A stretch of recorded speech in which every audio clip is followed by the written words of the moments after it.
My name is Sean Cooper, and this is The Scoop, where you get to hear about things that I care about because I think they're important. First of all, International Women's Day is today. How do I know that? Because my Facebook feed told me so. Anyway, I had already been planning on wearing this t shirt today. It just happens to be one of my favorite t shirts. I have two young girls. I like to teach them the importance of being a strong, independent woman, like Rosie the Riveter, who helped win World War II. If you don't know it, Google it. All right, thanks.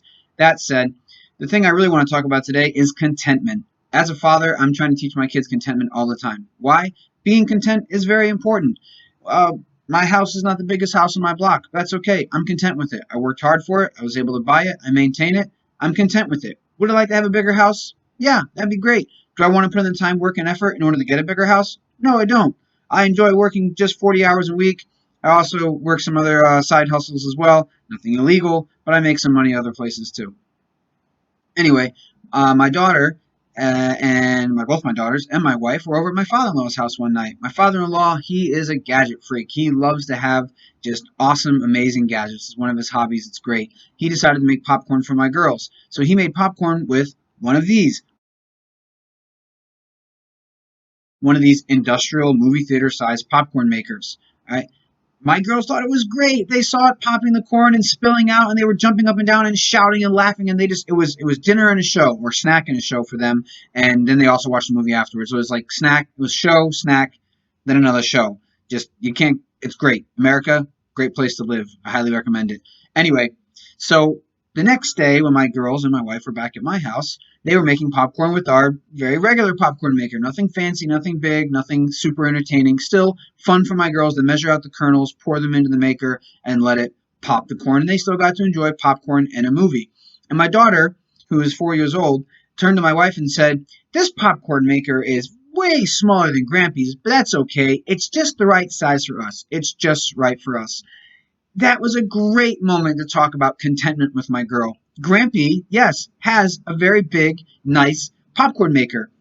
Maybe he got it on sale. Maybe he didn't. Maybe he paid full price for it. But either way, he either put in the time and effort to find one on sale, or he decided to spend the money on having a big, fancy popcorn maker. We decided not to do that. We bought our popcorn maker for sale or on Amazon or cheaply, or we didn't pay a lot of money for it. Either way, we decided this was just right for us. And my daughter made a profound recognition of the fact that it may not have been as nice as somebody else's, but it was still good. It was still good. It still produced the same result, popcorn. It was still fun to use, and it was just right for us. I don't have the same kind of storage space at my house that my father-in-law has. He has the space to store something like that. That's great. He worked hard for him and his wife, his family. They worked hard for their house to have the storage space to buy this gadget to store it in the house. That's awesome for them. Do I want that big fancy popcorn maker? It might be fun, but I don't really have the space to store it. I don't really have the desire to clean it either. I don't take joy and satisfaction out of playing with big, expensive gadgets. My father-in-law does. I'm content with my popcorn maker. He's content with his popcorn maker. It's great. Contentment. Teach it to your kids. Teach them how to be content with what they have today. And if they complain about not having a pool or not having a dog, as my kids sometimes do, I say to them, girls, one day when you grow up and you go out into the world and you get a job, you can decide to make enough money, or you can decide to spend your money on things like dogs and pools. For right now, I'm choosing not to spend it on that. So you have to be content with our above ground kiddie pool, and you have to be content with our cat instead of a dog. And it's a great lesson to learn. It's part of life. All right. See you next time on The Scoop.